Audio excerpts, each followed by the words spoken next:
ఏ pant కొన్నా చూపి. ఏ pant కొన్నా? ఆ ప్యాంట్కి లేవు జేబులు. చూడు కావాలంటే తీసుకో. వెయ్యి చూపించు నాకు. వెయ్యి జేబులే దానికి. అమ్మాయిల ప్యాంట్లకి జేబులు ఉండవు. చూపించు నాకు ఎక్కడుంది పాకెట్.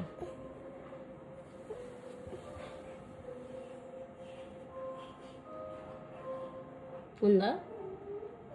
చూపి ఎక్కడుంది. ఫోల్డ్ చేసి పెట్టేసి. అమ్మాయిల ప్యాంట్లకు జేబులు ఉండవు. నీట్గా ఫోల్డ్ చేయి. నేను ఎలా పెట్టానో అలా ఫోల్డ్ చేయాలి. ప్రపంచమంతా యుద్ధాలతో కొట్టుకొని చేస్తుంటే మా ఇంట్లో మాత్రం ప్యాంట్ పాకెట్స్ లేవు, ప్యాంట్కి జేబులు లేవని చెప్పేసి రోజుకో యుద్ధం చేస్తుంది మా అమ్మాయి. మనకి చాలా చిన్న విషయం అవ్వచ్చు, కానీ వాళ్ళకి మాత్రం ప్యాంట్కి జేబులు ఉండటం అనేది ఒక ఆబ్సెషన్. మీ ఇంట్లో కూడా ఇలాంటి వాళ్ళు ఉన్నారా? కామెంట్ చేయండి.